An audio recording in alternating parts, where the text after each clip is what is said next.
Brandon Thurston from Wrestlenomics is up next, and we're going to follow Brandon with John Pollock from Post Wrestling. Thank you, and good afternoon, everyone.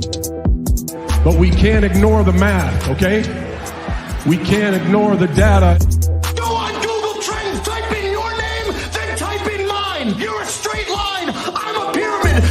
I like the very direct question on that. Television ratings, downward spiral. Buy rates, plummeting.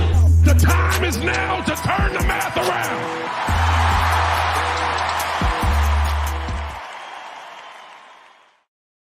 We are live with this week's edition of Pollock and Thurston. I am John Pollock, joined by the man atop the Wrestlenomics mountain himself, Brandon Thurston, who is here with us. And Brandon, just 24 hours ago, we got the announcement that TKO would be reporting their first quarter earnings and choosing the very convenient time of a 5 p.m. Eastern call on a Wednesday evening, thus avoiding very our show. Yeah. However, the coincidence that it is CNBC knowing exactly when we are going and getting their story out about an hour in advance of our show. So you win some, you lose some. Yes, we have a new article here that was just published, I don't know, less than an hour ago. I'd have to look at the timestamp. 1:49 p.m., so just over an hour ago. NBC News, not CNBC, although we do have Alex Sherman, who is with CNBC, who's on the byline here, as well as Chloe. Yes, this was a collaboration, as Alex Sherman described it, between CNBC and NBC for, I would say, like a fairly in-depth look at what is Vince McMahon up to these days when he does not have a wrestling company to be operating on a day-to-day basis. So we are going to start things off by looking at this article because there's quite a lot of interesting details in this piece. And then a little later on, we're going to be joined by Karen Peterson of Post Wrestling, who's going to be on, I think no better guest to have on to speak about the introduction of Rossy Ogawa's new promotion, which held its kickoff press conference this past Monday, and multiple talents that are coming over from Stardom, from Actress Girls. We'll talk to Karen about all of that, the interesting political maneuverings of this, and a new report up from the Wrestling Observer involving WWE and Marigold. What is their relationship? So we will talk about all of that. But let's focus first on Vince McMahon and this article that, as Brandon mentioned, just came out. And I guess, Brandon, what do you think was the most newsworthy element of this story, having just read it and digested it over the past hour? Well, as you can see in the headline is about kittens and vacations and staying in touch with Donald. You have to, if you have a Trump angle, that's going in the headline, okay?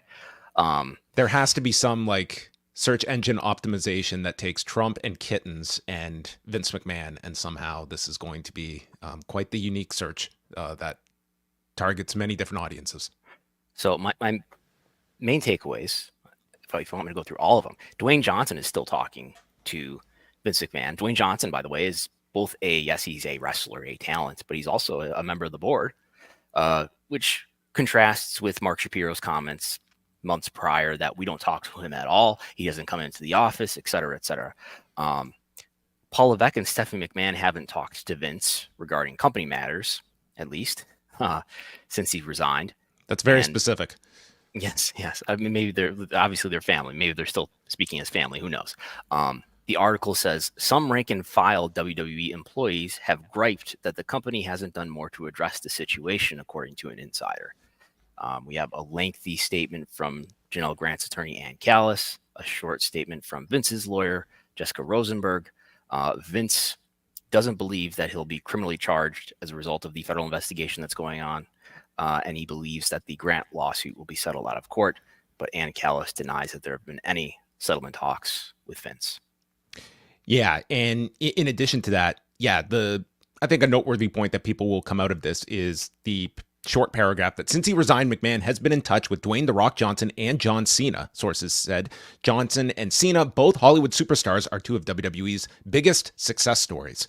And they did mention the recent comments from John Cena on Howard Stern regarding Vince McMahon that we covered a number of weeks ago when Cena was doing some of the media rounds, and I would say spoke most openly on Howard Stern. And on that interview, sounded very divided in the sense of you would come away with that interview that this was not someone that was cutting ties with Vince McMahon, but stating that he is a big advocate of accountability. It seemed very, very uneasy about speaking about Vince McMahon. Yes, especially. So when was that? That was a couple of months ago, and the further back in time we go, the more fresh that story is, and the more fresh the news of the complaint and everything that's in the complaint is. And I'm sure Cena was being very careful about saying anything positive, although he did say some things I think that were taken positive and that many people were critical towards him about. But it's there was a lot of conversation in there about whether or not you can still be friends with Vince, which Cena apparently is quite close with Vince. Another person close to McMahon said that in regards to McMahon and Donald Trump, the two men don't discuss their legal problems and that Trump doesn't provide legal advice. A representative for Trump declined to comment. I mean, there's probably like some very similar parallel paths that these two men are currently on, presidential runs notwithstanding. In terms of, I mean, Trump does need a vice presidential candidate. He hasn't decided on one yet. That is true. That is true. He could also be informing Vince McMahon that should this go to court, make sure you stay awake during your hearing. That's not a great look if you're caught sleeping during your. Did Donald fall asleep in court? Is that something that happened? He did in fact fall asleep. Yes. Okay. Yeah, but to get back to kind of the focus of this article, I think that you can definitely take away the idea that. Again, WWE, they do mention in the article, they are defendants here, but I would be really curious to kind of take a poll of people that are aware that WWE are defendants in this case. Because I think a lot of people, this has very much been painted as like Vince McMahon, this individual that has been accused of this, that has been excommunicated from WWE/TKO, and that this company has now moved on from him. But I think it is worth the reminder at times that there were multiple defendants listed on this lawsuit from Janel Grant, John Laurinaitis, and WWE accompanying Vince McMahon on that side. And I mean, this is a news article from an independent news outlet, sort of, right? We should keep in mind, and I think it is pointed out here. They do disclose the connection here, obviously, with NBC and their ties with WWE. That is disclosed in the article. And the number one customer of WWE is NBC Universal because of TV rights and Peacock and other things. Are there some positives here if you're WWE and you're just thinking about WWE messaging here? Are there some positives here? I think so. They probably view at least some of this as a favorable message, considering. I mean, look at all the sort of their hand that they showed at WrestleMania in terms of this is a Vince McMahon free company now, and you've got at least, well, minus The Rock and John Cena, you've got at least statements out there, or reporting I should say out there, that Paul and Stephanie are not talking to him and others in the company are not talking to him. Which and it's a better company now. You got these sort of comments from other insiders that sound like employees or whatever, executives saying it's such an easier going company now. Yeah, I mean, there's this one paragraph. WWE is more relaxed since McMahon resigned in January, sources said. When McMahon was still running things, he would come in late in the afternoon and often stay until around midnight or beyond, two current employees said. His office at WWE headquarters in Stamford, Connecticut is unoccupied, but otherwise intact, according to an executive who called it, quote, spooky. He had a reputation for being capricious and quick to fire employees, which generated fear and created a chilling effect, according to sources. Now there's more levity and freedom to make a mistake or suggest an idea, some employees said. The current leadership operates more conventionally, giving underperforming employees a standard progress report and opportunities to improve before taking action, they added. I mean, I don't know how you can't read that as just such a complete disregard of the old regime led by Vince McMahon versus the alternative, that this is a night and day company with the exit of this individual, that we are, from WWE's side, putting all of our negative baggage into this one individual and getting him as far removed from our company. And I'm sure Vince did have a strong negative effect on that company in a lot of ways. Most importantly, as is being argued by Janel Grant and is evident from the series of NDAs that we have knowledge of surrounding sexual misconduct, there's the culture part. there's the creative part and the negative effect that had on the business, which is evident now, seeing how much business has improved since. But let's not forget that part of what Grant is alleging is that 2 major executives in the company who are still there had knowledge of the relationship. And WWE's response, they may be able to point to the fact that they had no policy around consensual relationships at the time. And in fact, most companies their size don't have such a policy. Nonetheless, I think it's fair for the public, for staff, talent, and even business partners to demand that when you're Nick Khan, when you're the president of the company, and maybe even when you're the COO, Brad Blum, that you go beyond the bare bones basic policy and, do something to get in the way of the CEO of the company who's involved with an employee who's so far beneath him in the org chart that it's arguably necessarily an exploitative relationship given that large power disparity between them. And those 2 executives are still with the company, and it warrants, at a minimum, questions being asked about what is being done and what has been done to change the culture. We know that there is now a consensual relationship policy, which we've reported on. What did they know, though? And what could they have done? What did they do? Did they take any steps to get in the way of this or not? And will they be asked those questions? I mean, these are not people that are, Matt Bellany didn't ask Nick, right? No, I mean, the Vince McMahon aspect was limited to, I believe, one question in that interview. And to my knowledge, that's the only interview that Nick Khan has done since the Janel Grant lawsuit was filed. He did speak with Pat McAfee in relation to the Netflix announcement, but that was 2 days prior. Yes. Which is quite the week as we go back in time, that week in January. Yeah, I guess, and to go further here, somebody raised, I think, a thought-provoking question, and it is around this subject, and maybe I just responded to it, but is it okay now? Should we now morally judge WWE based on these executives, this executive team going forward? And can we say that, look, Vince had a tremendous effect on this company. He was the patriarch of this company for 4 years. His influence was overwhelming, and he's resigned now. He's apparently completely separated from all aspects of the company, although he is talking to one of the board members apparently. But can we just judge the conduct of this company going forward? Just everybody who's with the company, TKO, can we just judge it on what they do now, or do we still need to hold them responsible for things that were done before Vince resigned? I've given this one a lot of thought because I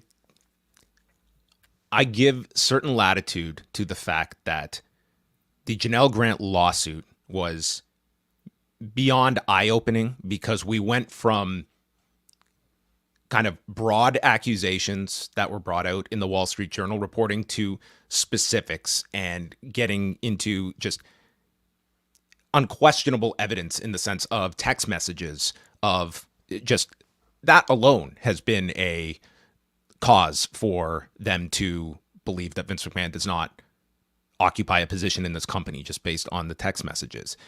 I am sure that there were many, if not all, people around that company that read that lawsuit that even were aware of discretions that could not have fathomed the level of what was alleged by Janel Grant. That said, this is not the case where all of a sudden this dropped on our laps in January of 2024 and we were learning about all of this at, like, it's almost like this weird timeline that January 2024 for some was like sort of your demarcation point. Well, we had a year and a half of reporting prior to that of allegations against Vince McMahon, of NDAs that had been signed, of in regards to like coercing a female talent into oral sex, to settling with Rita Chatterton, those being allegations that go back to 1986. And in that 18-month period before the Janel Grant lawsuit was filed this past January, what happened in that time? Well, we had WWE and UFC merge to form TKO, and there was a federal seizure of Vince McMahon's phone during that period. So it's this area where our TKO did they just inherit all of this out of the blue when this lawsuit was filed in January? Hardly. I think that there are at least questions to be had regarding how they handled this, and in particular that as these allegations had been out there on Vince McMahon that he was a absolutely like essential part to this deal with TKO being formed, that they needed him in this company, and now have done such a 180 afterwards where he has become radioactive. And I try not to assign kind of moral judgment to these decisions. Is Vince McMahon good for our business or bad for our business? A year ago, he was good for their business when they were forming TKO. A year later, he's very bad for our business. Yes. Yeah. I wouldn't, it's kind of conspiratorial to think, but I wouldn't rule it out that there's people in the company, including the highest level executives, who recognized that Vince had many negative effects on the company, to the culture, to the creative, maybe to other things involving work life that are alluded to here, and saying how it's a more relaxed company. I can't rule out that, it's sort of like the Nick Khan Mortal Kombat meme, I guess, but I can't rule out that wasn't recognized by a lot of people, including Nick Khan and Paul Levesque, and there wasn't some levers that were pulled to assure that he got out of the company, or that they could do things more independently from him. Saying that, though, we know that there are allegations of sexual misconduct in the company that go beyond Vince, that go to John Laurinaitis. There was an NDA involving John Laurinaitis before Janel Grant that we know about as well, that Vince was involved in paying for. We know that allegedly Brock Lesnar was interested in a sexual encounter with Janel Grant, according to that complaint.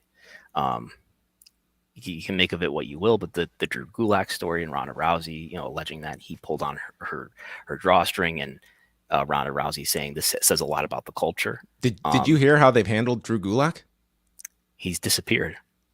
He was pretty much like quietly eliminated from the group last week on NXT. His name was removed from the video as the No Quarter Catch crew came out. Last night, there was a segment with the No Quarter Catch crew and Tony D'Angelo and the family, who now are looking to collect from the No Quarter Catch crew after they handled one of the members.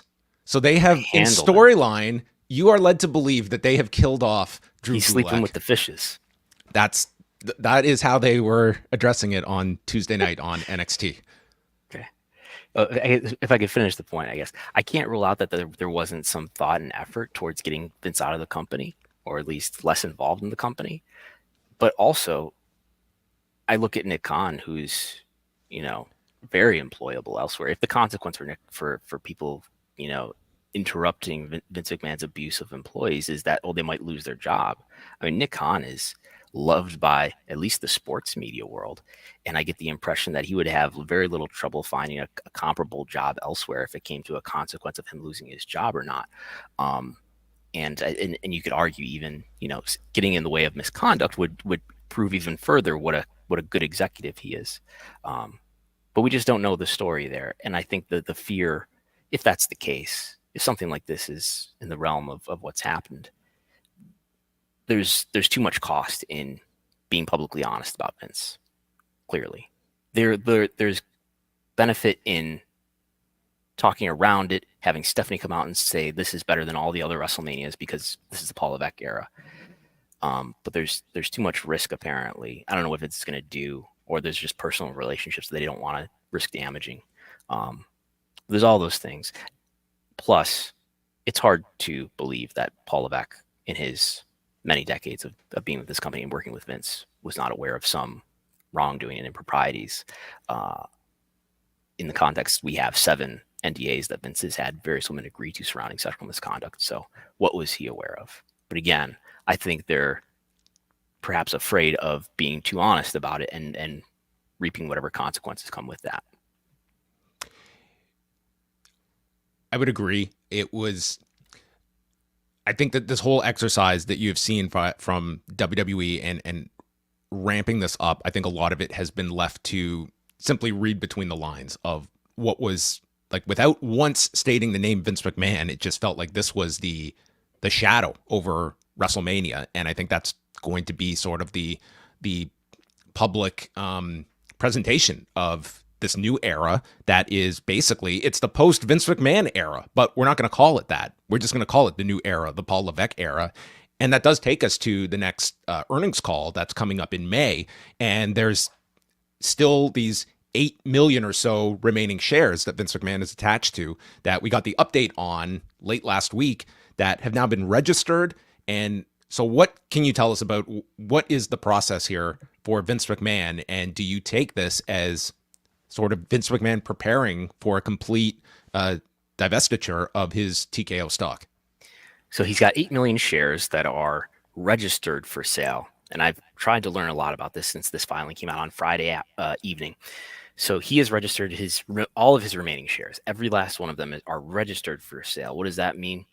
I think it means that it allows the seller, who is Vince McMahon, and by the way, Nick Khan and Steve Koonin, who's a board member, have also registered shares for sale. They have far fewer shares than Vince has, but they've registered a lot of their shares for sale too. I believe it allows them to get a better deal because it offers these shares to the public, I suppose, rather than just the bank. As we've seen, Vince McMahon has made a lot of these transactions with Morgan Stanley.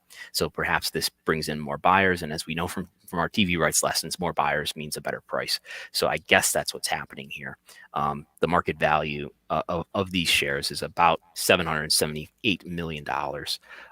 That's how much those are worth if he sold them, theoretically today. He has already liquidated about $1.5 billion in shares. And that is most of the shares that he had when this TKO merger closed just as recently as September. So he's made a number of transactions, and he's got 8 million shares left when he used to have almost 29 million shares.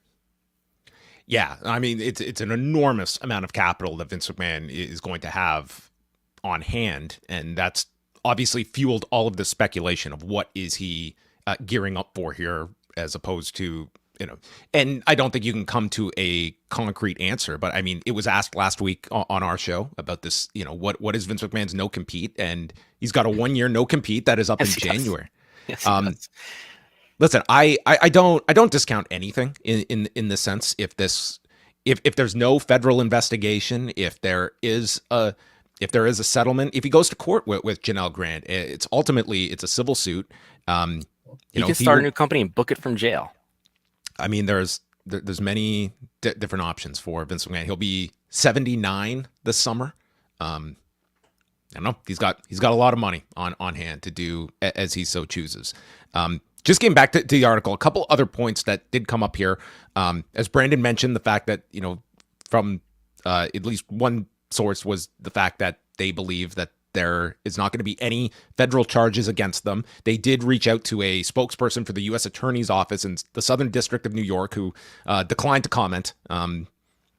I would be stunned if we were the spokesperson. Oh yeah, just wait. We've got a big circle around a date, but nonetheless, that is obviously something that they are heavily focusing on, and believes, that they will reach a settlement with Janel Grant's side, which have denied any talks regarding a settlement. And Ann Callis, the lawyer for Janel Grant, did released a statement to CNBC that Vince McMahon raped, trafficked, and physically assaulted Janel Grant as part of his decades-long normalization of treating women within the WWE as objects. He might have thought that Janel would just walk away, but that's wishful thinking and couldn't be further from the case.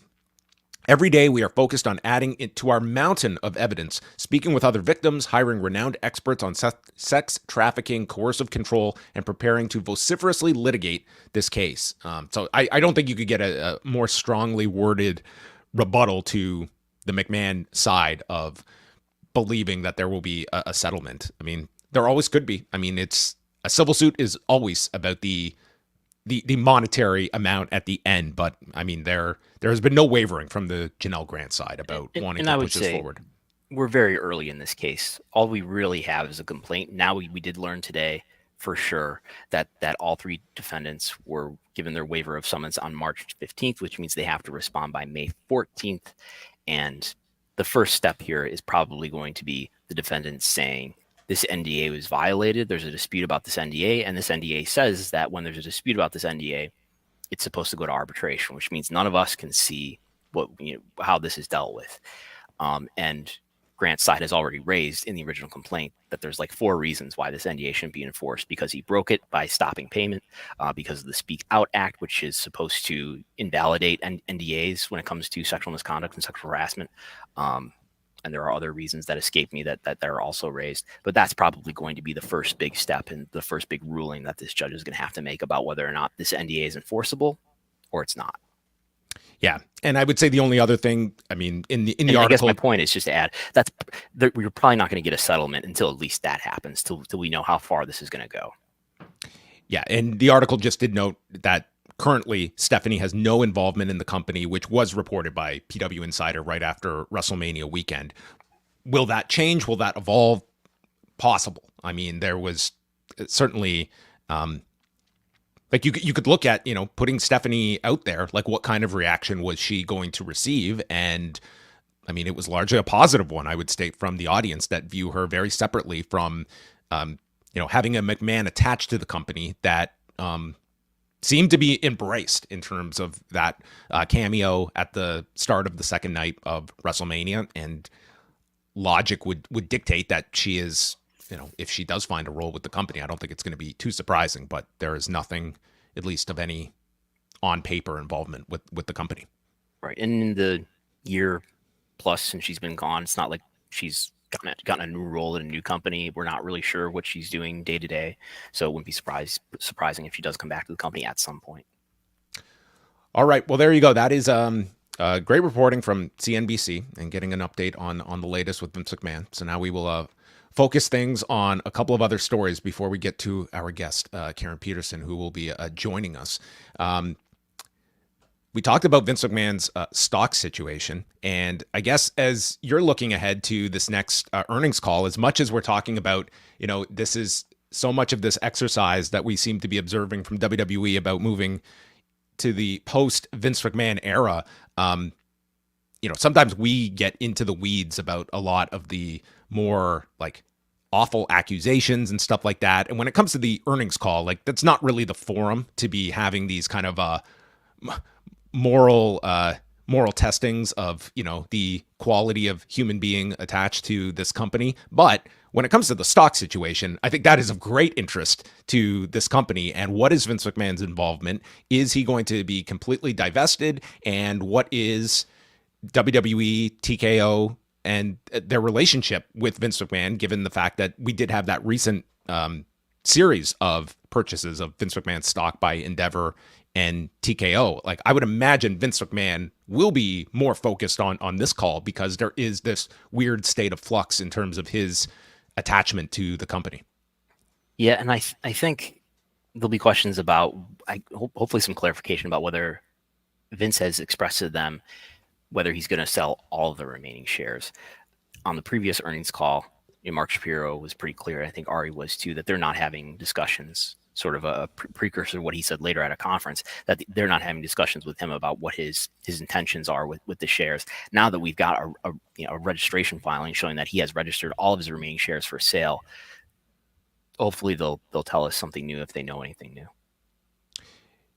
Yeah, and I mean, it sounds preposterous, but I mean, like it would not surprise me at all on one of these calls about asking about the idea of Vince McMahon getting back into the professional wrestling business. I think that is right up the alley of a kind of question that would potentially be thrown at them. I wouldn't expect. And he's got $1.5 billion. What's he going to do with it? You would think it looks like he's gearing up for some new business, perhaps, plausibly. I mean, you can look at that, and do I believe that Vince McMahon would have a successful return to the professional wrestling industry? Probably not. But the idea that he would, if we're talking a year removed from the lawsuit being filed, could this guy navigate his way back when you've got this amount of capital? I never underestimate when there's that level of capital involved and an industry that is very forgiving when it comes to financial reward. That would work alongside of Vince McMahon. Step one is you need a TV deal. Can he get a TV deal? I would say if he's certainly got the connections and relationships, right? But is he too toxic to go there for anybody?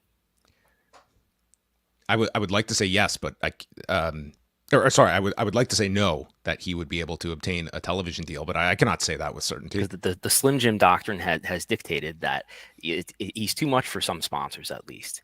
And so it raises the question about what if you had a Vince McMahon ran wrestling show on your network, how hard is it going to be for you to sell ads? And it's we could really get into some fantasy booking situations here, but there's definitely a challenge there.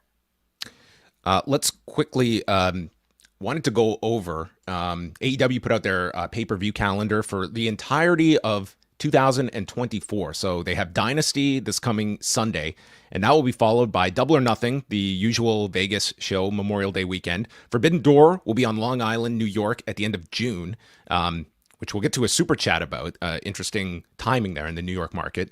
Of course, they will have July off from AEW pay-per-views and come back with All In and All Out on back-to-back weekends, August 25th and September 1st. Wrestle Dream at the Tacoma Dome in Washington in October. Full Gear in Newark, November 23rd, and then ending off the year with World's End, December 28th in Orlando, Florida. And this is going to be I think overall will be a positive for AEW, expanding its pay-per-view calendar. But we're going to see, based on this coming Sunday's pay-per-view, of how this performs. And I think overall, like, this is a strategy that, as much as AEW has suffered some momentum loss, has been under, I would say, a lot of friction with its audience, especially over this last week, and you could go beyond that. Their pay-per-views have been stellar, and I would say if you can replicate some of the success they had at the World's End level in December, this is going to be a net positive for them, but we will see.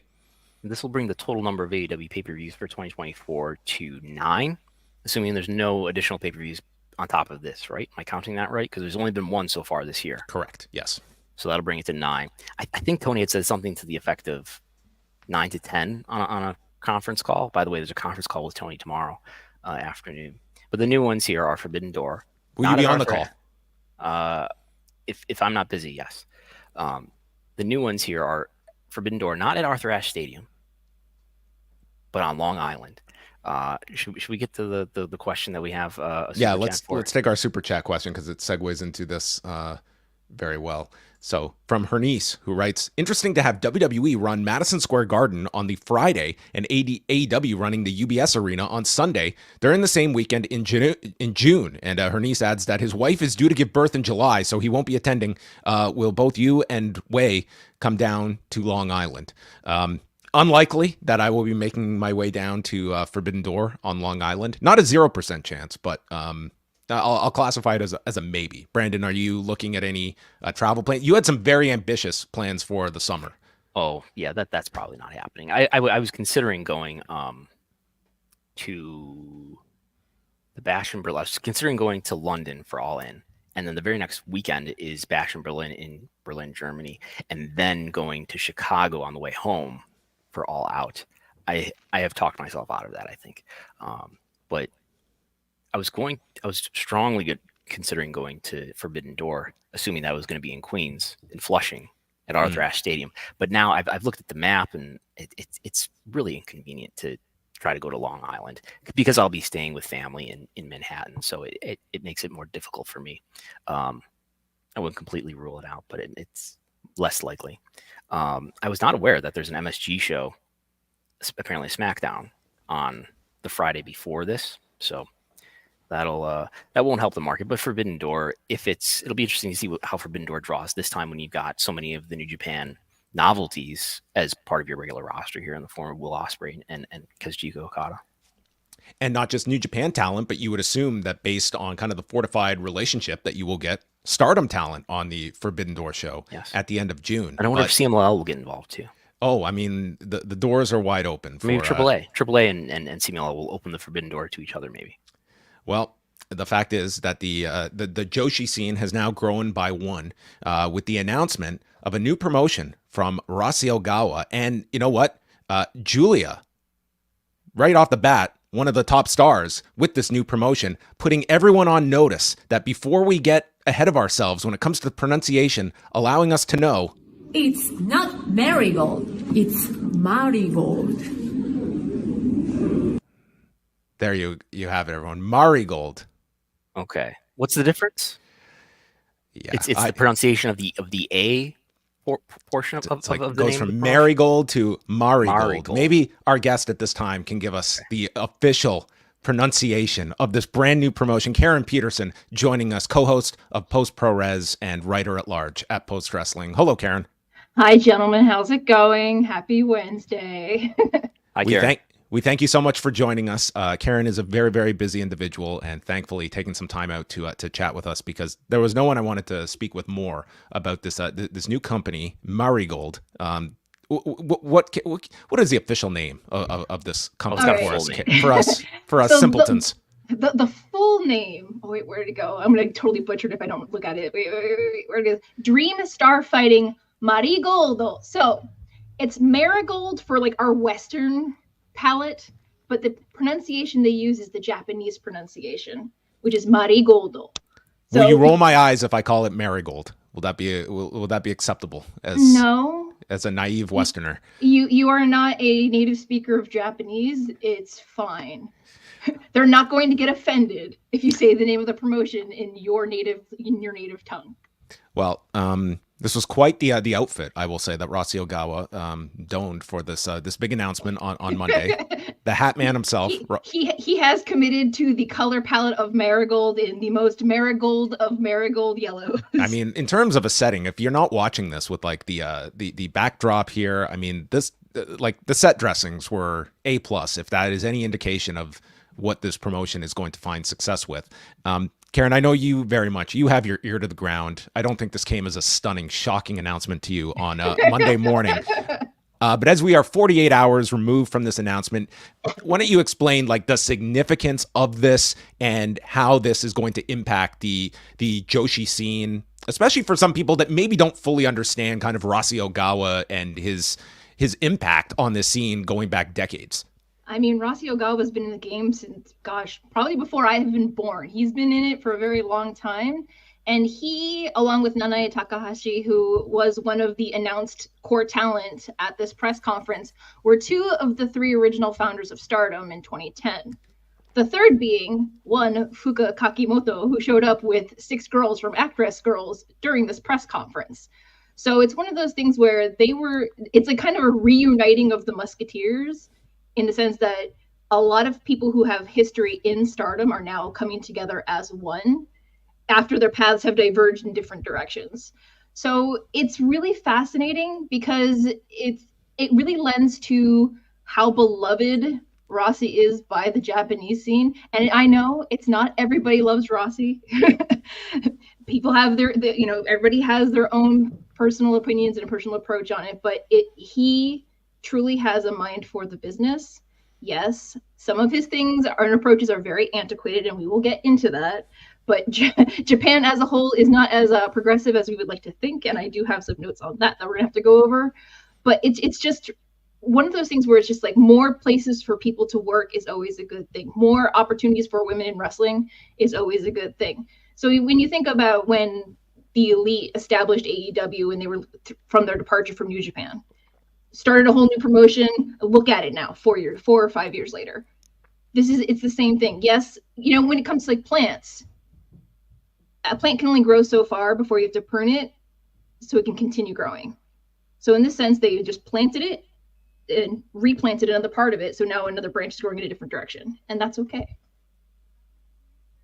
And so like, how does this, I guess, well, first, I was not expecting as a casual observer here that Rossy Ogawa was going to be able to get so much talent. The number of wrestlers that he's got with them are I don't know how many we've got here, something like 15 wrestlers who are with him. And, yeah. And the reputation, at least, browsing around online is that, a lot of people dislike him for various reasons, but nonetheless, he was able to get a lot of wrestlers here to join him for this new promotion, which seems like a risk. And, the tradition of Japanese wrestling, and I think of Japanese culture, is that you don't leave your employer, you stay very loyal to them. But nonetheless, he's been able to get a lot of wrestlers to go with him. Why am I surprised by that? What is going on there? Well, one of the things is that you mentioned loyalty. Loyalty doesn't necessarily maintain only to a company that you work for. It could be to the person or people who gave you an opportunity. So in this sense, the reason why maybe Giulia or Utami aligned themselves with Rossy and chose to leave the company was either, it could be multiple reasons. For those two in particular, they have done literally everything there is to do in Stardom. There's nothing left for them to do. they were multiple singles titles holders. They're tournament winners. They've held tag titles, everything. And for them to, and Giulia in particular was very vocal when she had frustrations with Bushiroad in recent years. But Rossy also took a chance on her when she left Ice Ribbon. And that departure from Ice Ribbon itself was also very controversial because there was a confusion as to whether her contract is over or not at the time. So it was this time around, we talk about it with when I talk about on New Japan shows, is that in Japan, the fiscal year goes from April 1st to March 31st annually. Typically, November, December, January is the time where people renegotiate the contract. Even if you work in a company, you have to re-sign annually to choose to continue your working relationship with that individual and or company. So for me, when I lived in Japan, I was a teacher in the public school system for 5 years. But every time around November and December, I would get a letter from the Board of Education saying, it's time for you to decide if you want to stay or go. So the notion is that some of these wrestlers would be more loyal to Rossy personally than to the current management that's left at Stardom and Bushiroad. Yes, that's correct. So for, the second from the left, Nanae Takahashi, she was one of the founding members of Stardom, and she is also someone who's been in the company for in women's professional wrestling for a very long time. She has a very long career. Giulia, of course, she came over in 2019. Utami has spent her entire career in the company. Mirai, who has the blue hair next to Giulia, she came in after working in previous other promotions like Tokyo Joshi Pro, and even I believe she may have had a match or two in Actress Girls. But on the other side, where Mai Sakurai, the girl next to Utami, second from the right, she started in Actress Girls. So it's one of those things where a lot of them get starts on the independents or smaller promotions, and kind of like one here in the United States work on the indies and try to work their way into WWE or to AEW. Stardom or Tokyo Joshi Pro, for a lot of women, those are their end destination in Japan. They want to work to get to that level because the level of competition is so high. Yuzuki, the one on the far right, she is the youngest. She's been wrestling less than a year, but she got her start in Stardom, and for some reason she just said, you know what? Maybe it's not the right fit, and that's okay. We can't fault wrestlers for choosing to leave when they have the opportunity to, if it's not the right fit for them, or they choose, or their goals align with something else. For example, Okada left. He left New Japan after a decade plus of loyalty to the company, but people weren't getting mad at his departure. I think it's just the way that this entire situation, due to language barriers, information gaps, everything else, certain parts of it got blown out of proportion. Mm-hmm. Including the arrival of Fuka with the 6 wrestlers from Actress Girls. They showed up at the press conference after, apparently several of them had been dissatisfied with their limited growth in the current company that they were in. None of them were under contract. So if they're like, if we're not under contract, why are we staying here and not having the opportunity to improve ourselves as wrestlers? Or to, they tell us that we can work with other companies, but then they never let us work anywhere else. So Rossy's like, you know what? I don't chase people. If you want to come work with me, the door's always open. So that's why Fuka, the third of the Stardom original trio, has aligned herself and taken these talents with her. Now, this also comes a few hours after Dave Meltzer has posted a report up on the Wrestling Observer site regarding what is going on with Marigold and WWE, stating that whether the relationship was formalized or not is unclear, but it exists. And that's what Paul Levesque and Ogawa were there to work out last week when Rossy Ogawa and Giulia were in Philadelphia. And it goes on to state in Dave Meltzer's report that Ogawa is the full owner of the promotion and WWE does not have an ownership stake, nor does the agreement have WWE putting money into the company. The shows will be on Wrestle Universe, but not a part of Cyberfight.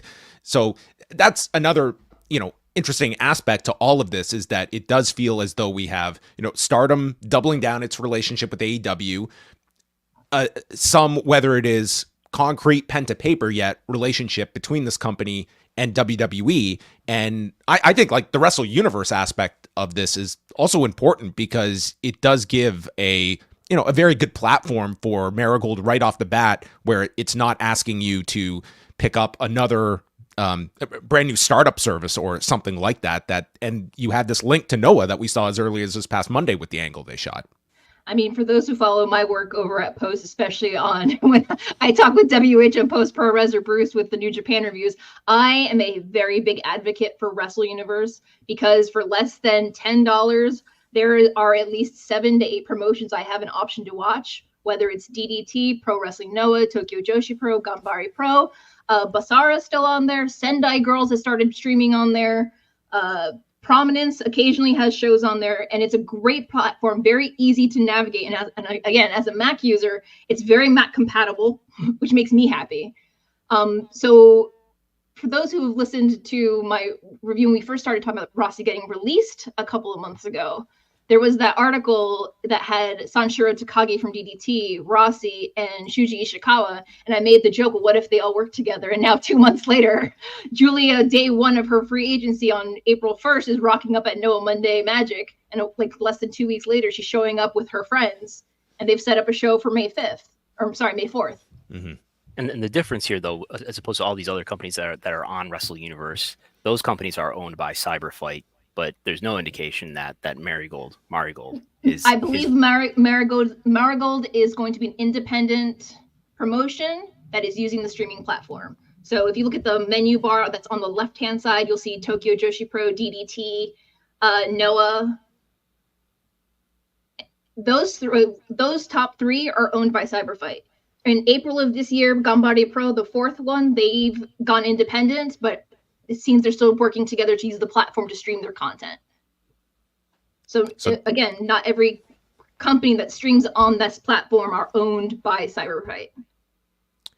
So we also wanted to have you on to kind of speak a bit about sort of when it comes to the Joshi scene, like Karen, for those that are unfamiliar, like Karen was based out of there for years, and I think can speak to this with like quite a lot of authority. But obviously, there is always this kind of look about the presentation of a lot of the female talents over there. And of course, this one translated tweet that got a lot of attention the other day that Yuzuki sent out that Marigold is looking for new talent, healthy, unmarried women between the ages of 13 and 30. Please come and join us. And I think that the concern comes from a very, I think, responsible, good place of people that do not want to see any talents that are in any way being taken advantage of. But I think you can speak as well to like the culture here, and not that this is an endorsement of it, but some of the realities that is an aspect of the Joshi scene that we don't get to talk about too often in any depth. All right. So for those who aren't familiar with me and my experience living and working in Japan, I lived there 5.5 years in one of the most rural parts of the country, teaching in the public school system. I did 4 years of public high school, 1 year of elementary, and then I worked in the private sector in Tokyo before working at a Japanese private boarding school in New York. It was a Japanese qualified flight attendant for Delta. I've been very involved and very connected with Japan pretty much since the time I was 23 years old. So a lot of what I'm going to say, you have to understand, I don't necessarily agree with it, but this is the situation and the society of Japan as it is. So for those who don't know, Japan is a G7 country, but they are also exceptionally behind the times.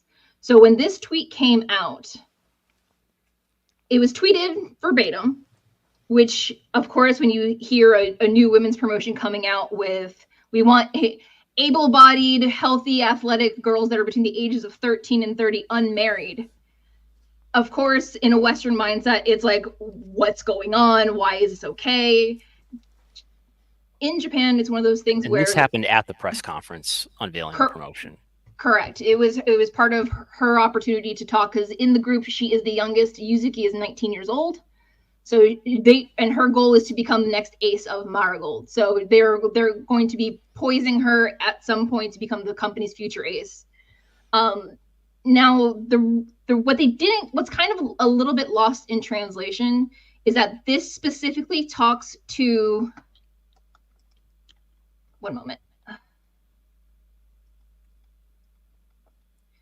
The hiring of and recruiting of new rookies, what they call shinjin, new people. It doesn't mean all wrestlers, but what they're looking for are people they want to start training from the ground up, from scratch. So there is the possibility that there could be a dojo system. but the approach that they're wanting to do is, one, I'm fairly certain there's going to be parental consent. You're not just going to have a 13-year-old rocking up there without any parental consent, because in Japan, the ages of consent and the ages of what's considered an adult and not an adult, it's very staged between the ages of, they were revised in current years, but like up until last year in June, for those who are keeping track, the age of consent for a girl to get married was 16, and the age of consent was also, before that, 13. So you have to understand that Japan is very behind the times in revising a lot of their regulations for women's equality, legal things like, buying a car, drinking alcohol, promotions within jobs, and such like that. So it's one of those things where the approach that they're taking for this trainee system, it's kind of like competitive sports, at least in the United States, where it's not like you play one sport in the fall and one sport in the spring.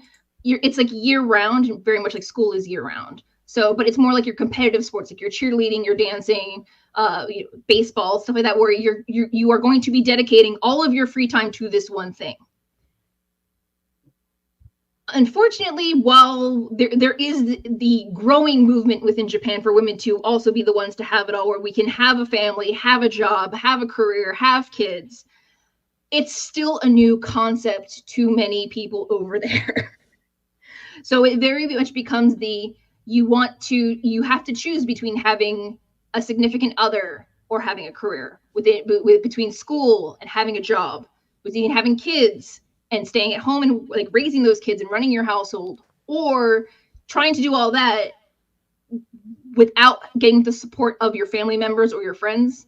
Because if you lean into other people helping to raise your children as a mother in Japan, traditionally, it's viewed as your inability to do your job as a parent. It is your failure as a woman and as a mother to do your job, which is having a family. So what I glean from the very, very brief requirements they have for these new hirees or new trainees is that they want someone who has minimal obligations. Basically, if they are in school, they are going to school, they're getting their education, which in Japan, elementary school grades 1 through 6 and middle school grades 7 through 9 in the US are mandatory. Mm-hmm. High school is optional. Case in point, Okada finished middle school and then went to Mexico to wrestle. He was not required to go to high school. So they want people who are free. If you're a Japanese housewife or married with children, your children are your focus. You are, you're preparing, making sure that they're doing their homework, that they're doing their chores, that they're running the household, that meals are on the table, lunches are prepared. Weekend obligations for school are always going to be a thing, whether it's part of the PTA or sports team. So it's very, very complicated. And again, I don't agree with the wording because yes, you do exclude the opportunity to have lightning in a bottle with one person here or there that could be, be a single mother, or could be married with children, or could be married. But again, it's one of those things where it also feeds into the Japanese idol concept, which is very much even if your idol is in a girl band, a boy band, is a singer, an actor, a lot of them conceal their personal relationships to protect themselves, to protect their partner, to protect their children from those who may develop a parasocial relationship, may want to stalk them. I mean, if we can look back to when, and this was somebody who was in a relationship when Tanahashi got stabbed by his former paramour. It's one of those things where a lot of talent, whether it's wrestlers or entertainment in Japan, they keep those parts of their lives private, off screen, out of sight, to protect the people in their lives. And Karen, it was, I think 2002 that happened to Tanahashi. And like just to put a spotlight on like how this was viewed at the time in the culture was like, this became a public story and it was considered this like, source of embarrassment that Tanahashi had to like go in the ring and like basically apologize to the audience for like the bad reputation that this like put upon like his industry or himself and his manhood at the time. Like just like it's again like it's hard, I think, to process this, but this is the reality of some of this, that it was like Tanahashi like going to the public and apologizing rather than kind of the victim of this. Yeah, and it's also, that's not like the only instance in which it happens. Like there are times where, you know, the tabloids get a hold of this actress or this actor and they find out that they're in a relationship in salacious gossip. And then the talent whose privacy has been violated has to go public and have a press conference and apologize for being like, oh yeah, I've been seeing this person, it's serious, or oh yeah, we're getting married, or we're having a kid. And that's, again, they shouldn't have to do that, which is why they try to either go two ways. They keep their family out of the spotlight, off their social media, and they try to keep their worlds very heavily compartmentalized, or they try to hire people in this particular situation where they don't have those other obligations. They have school, wrestling, sleep, or part-time job, wrestling, sleep. So it's also not just the what people would like to think is, oh, it's him creating an idol factory, it's him doing this. Wrestling's a cosmetic business. If we say that that's not part of the job or part of the game with sports entertainment, I honestly think we're all lying to ourselves. But it's one of those things where I'm fairly certain that a lot of these women who have trained, not just under Rossy, because, you know, there are other wrestlers who started training in their teens. You know, I saw that in the Observer, Meltzer had listed a whole bunch of people that, you know, either historically wrestled when they were teenagers, but also, you know, if you can include right now in other women's promotions in Japan, in Ice Ribbon, there is Sarang, who's 15. She started wrestling at 13. There's Miran, who started wrestling at 13, who's now 14, and Diana. Suzuki started at 16 when she was in Ice Ribbon. And Io Shirai started at 16 before, and she was on the indies before even going into Stardom in 2011. So it's not a new concept. Is it outdated? Absolutely. But having the understanding of what I've experienced in my time in Japan, I understand why they're laying it out this way. But the other part that people are overlooking, that it's also the opportunity, because Stardom and Joshi, to a significant part, a lot of it skews, their demographics skew male. A lot of the audience are male, but they are men that are typically over 30. If you're having a women's promotion, you want to fill that up. You want to be also like WWE or AEW. You want to be inspiring girls to take up wrestling. You want those high school girls who want to decide that, yes, I want to be a wrestler when I grow up, because that's also part, I think, me being the perpetual optimist, that's part of what they're trying to lean into, is that they want to gain traction amongst female fans as well, if that makes sense. No, it does. And I appreciate you kind of breaking this down. It's a very complex topic to go into, and one as well that like Bushiroad, since taking over, has really instituted a lot of changes to Stardom. Can you kind of just recap how that side of things has changed, evolved in Stardom from what you've understood? From what I've seen is that they've raised the lower limit on new trainees to 18, meaning that they are now, according to with the recent revisions to Japanese law, are considered adult. Previously, the adult age was 20, but that was decided, you know, back in good old 1897, and only 2 years ago did they revise it to drop it down from 20 to 18. But it's one of those things where, while we can talk about them raising the level, they haven't stopped making the photo books or the 8x10. I don't want to call them pinup photos, but they do also include their young underaged talent in the photo sessions that they do, like their annual bathing suit edition of. So while it's sanitized compared to what it was prior to Bushiroad acquisition in 2019, it is not completely without fault. There's still room for improvement.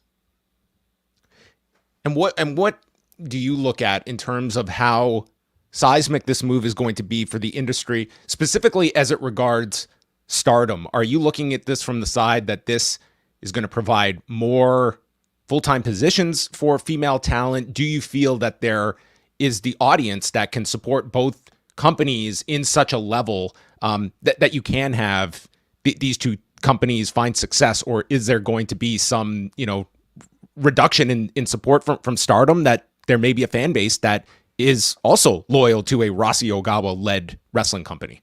I mean, it's the same. You could ask the same question. Was this an issue when AEW was established and there's this giant departure from New Japan? Mm-hmm. There are people that support both. There are people that pick their path and go their own way. So it's one of those things where, personally, I love Stardom, but they have an embarrassment of riches. They have so much talent, and they don't have enough opportunity for all of those talent. So if it means some of them leaving and going either freelance or, you know, expanding their horizons and joining Rossy's promotion, I don't think we should fault more opportunities and more places for women to wrestle, especially if it's, you know, if there are certain partnerships that limit for foreign wrestlers, which Japanese promotion they can go to, for example.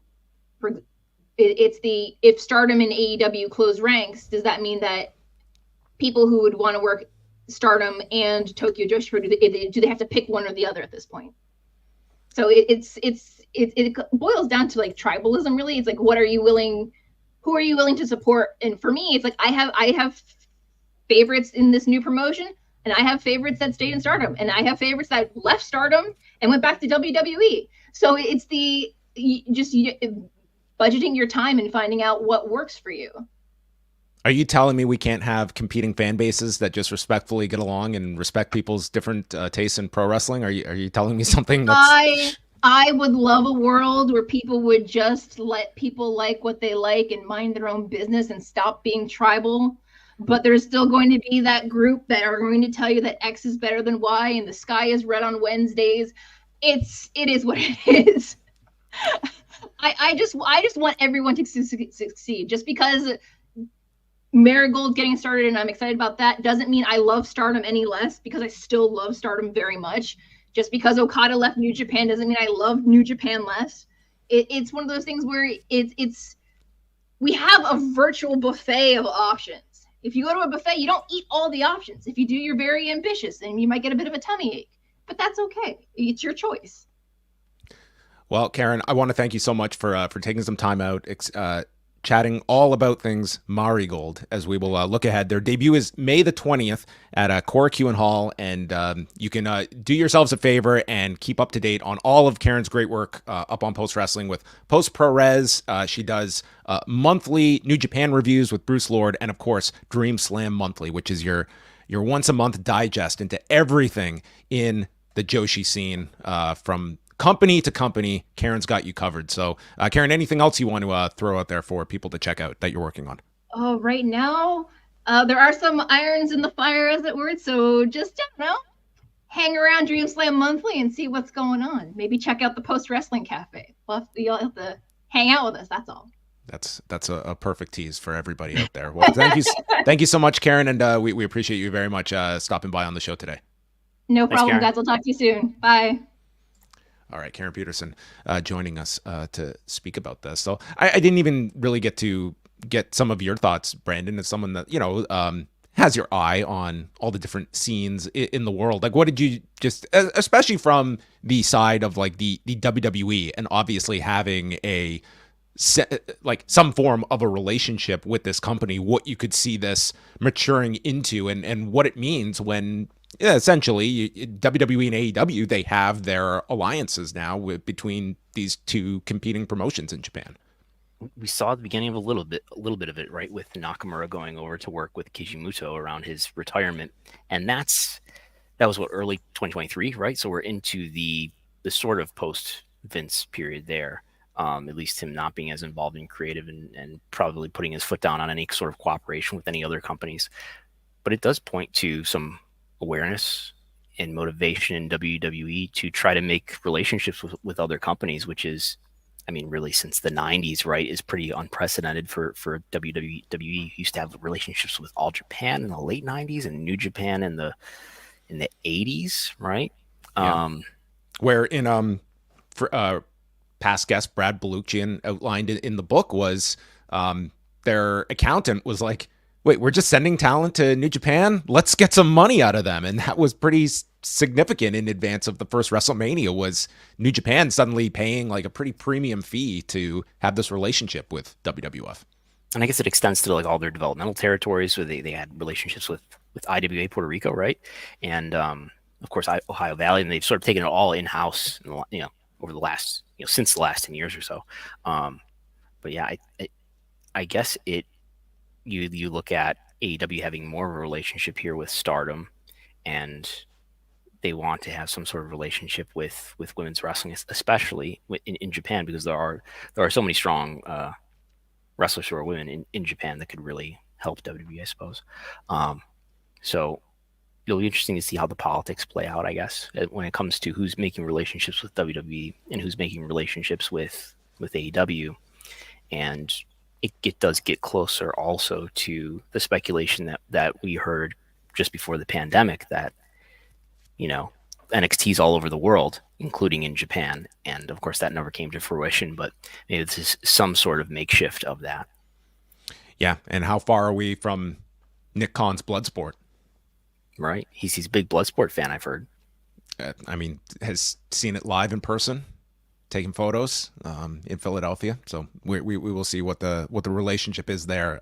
It's going to be interesting. He was seen with Brett Lauderdale. So would love to have been a fly on the wall for that. Tell me about this Nick Gage. Could you imagine? That would have been the photo of the weekend of Nick Gage and Nick Khan, the two MDK, Nicks. All effing day. Unbelievable.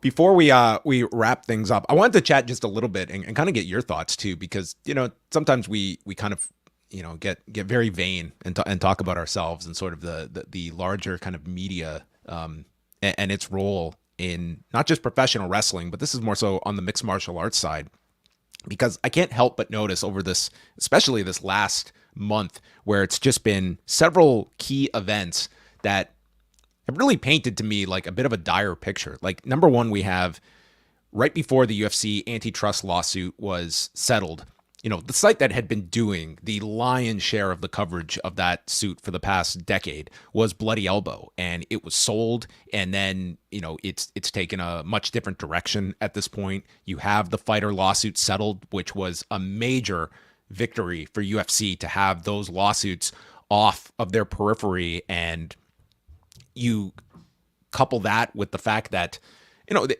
UFC, they have done like quite a lot to be able to keep a lot of their information in-house. There are less disclosures from a number of commissions when it comes to just, transparency and how just a lot of kind of the inner workings that at one point were more public.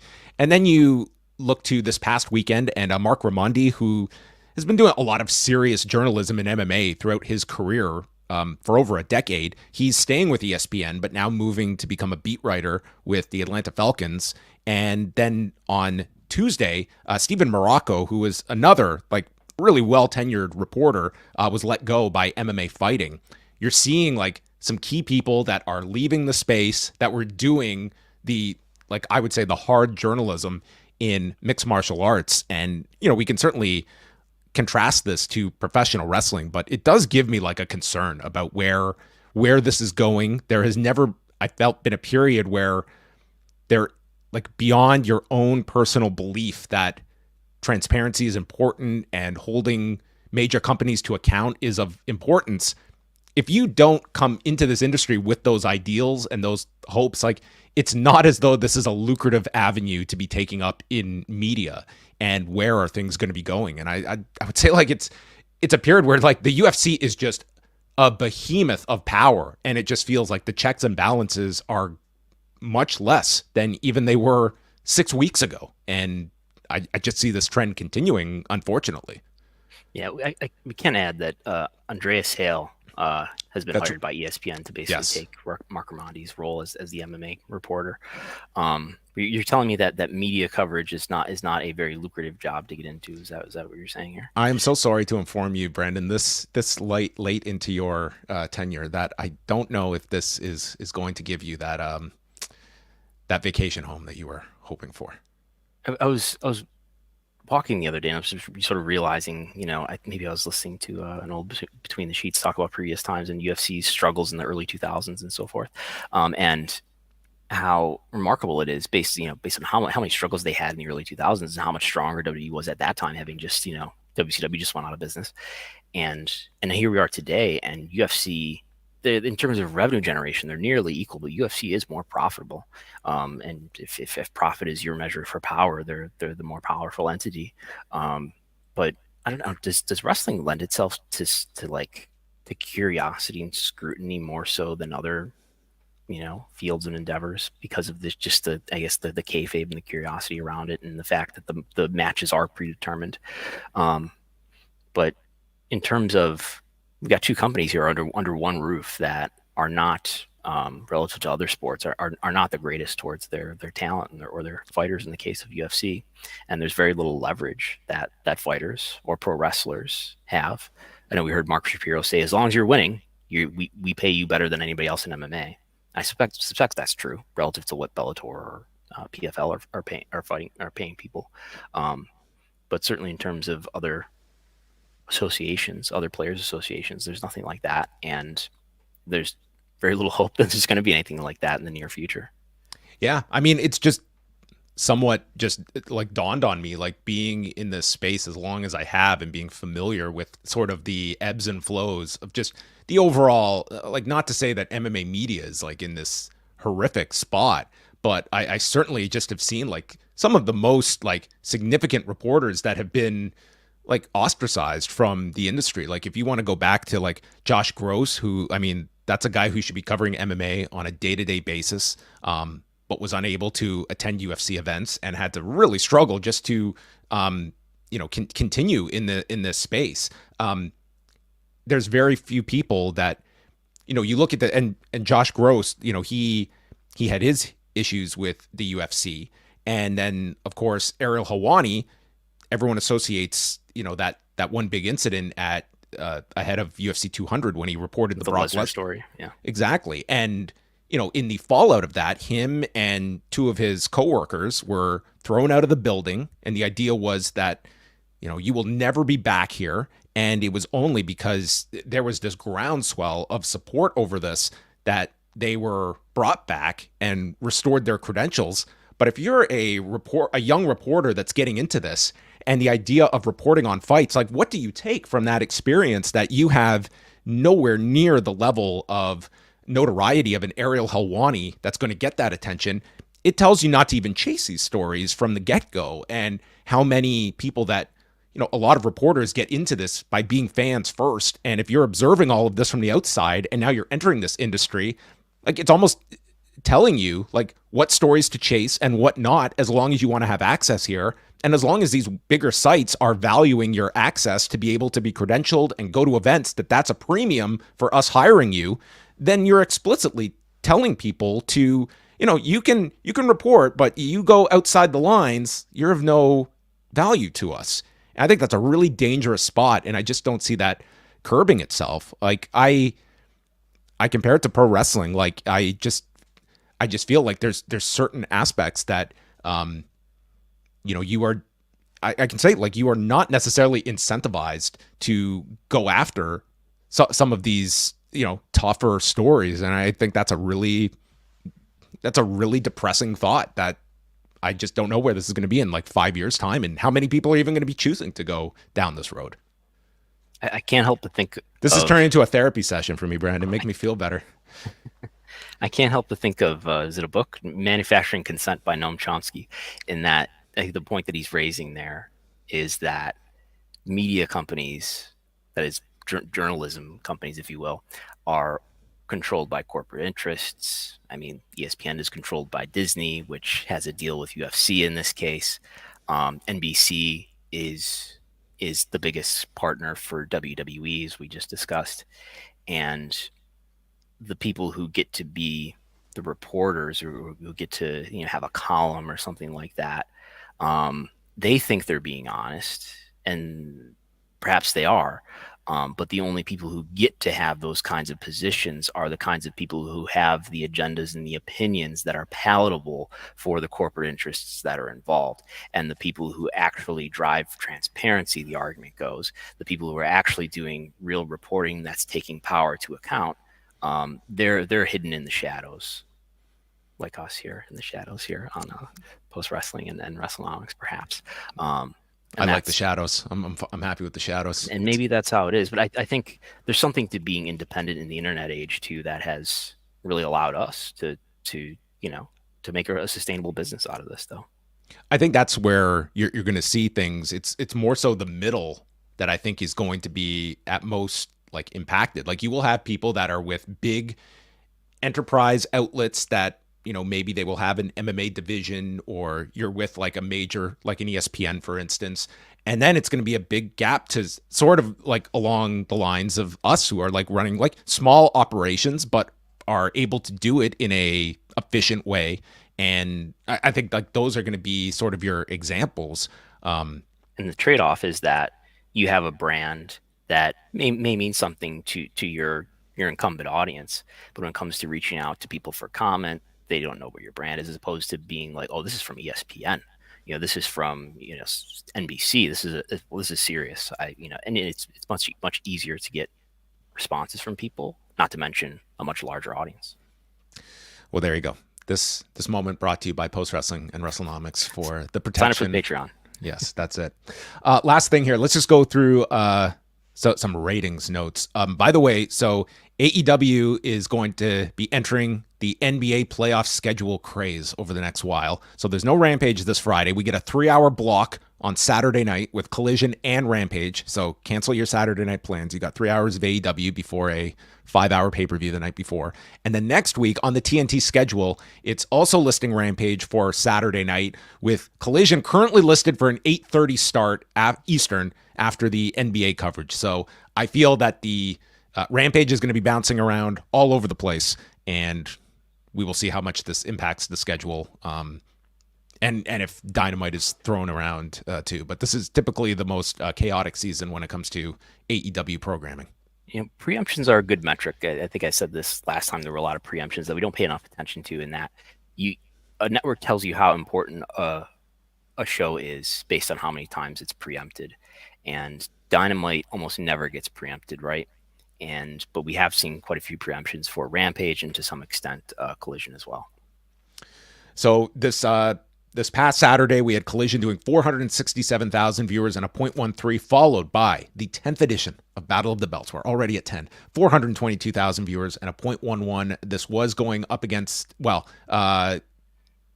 that be? Yeah, Collision was going against the UFC 300 prelims. Battle of the Belts was not.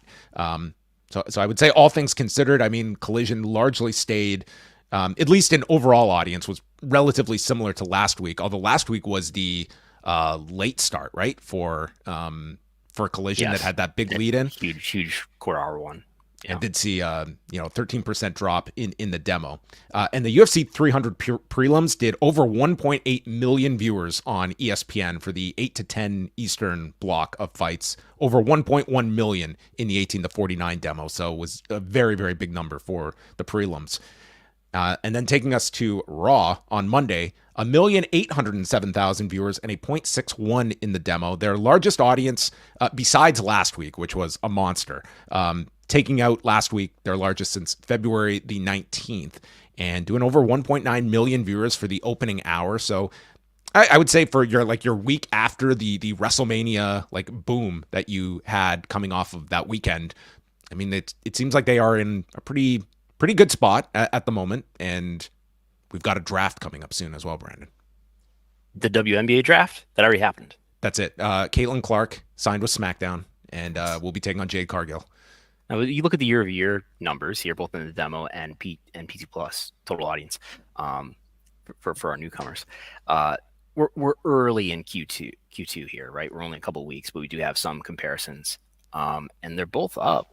I think that's a pretty good rating for a post WrestleMania episode, and everything's up so far compared to the average of Q2. Whether that's SmackDown, Raw, and NXT. So ratings continue to be pretty strong. Okay. WWE in good standing right now. And yes, they are gearing up. They've got the draft. They've got Backlash in France. So that is what's coming up in the near future. And then Dynasty this weekend from AEW. Wei Ting and I are back tonight at 10 Eastern, right after Dynamite, to chat about the Go Home edition before the pay-per-view. So you can watch that here on the Post Wrestling YouTube channel. And then on Thursday, patreon.com/postwrestling, we will have the monthly Ask Away mailbag show, going through all of your questions. We have quite a lot this month, so we will be going through that.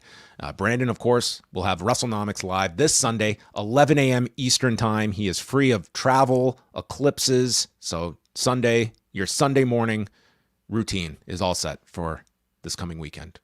Yes, we'll talk about whatever is in the news by then. I usually do entirely new news, so whatever we've talked about here, I will be light, if any, and it'll be whatever's new, and whatever research and Excel spreadsheets I've done by then will be in the slides. It's always a soothing listen, and wonderful slides, award-winning slides. I should state that Brandon has for everybody up there, and so go support patreon.com/Wrestlenomics. That's it for us. Big thank you to Karen Peterson for joining us. You can catch all of her work over at Post Wrestling. Also does work for Pro Wrestling Illustrated. She is a woman in demand, and we were happy to get some of her time today. That is it for us. Thanks to everyone for tuning in to this week's edition of Pollock and Thurston.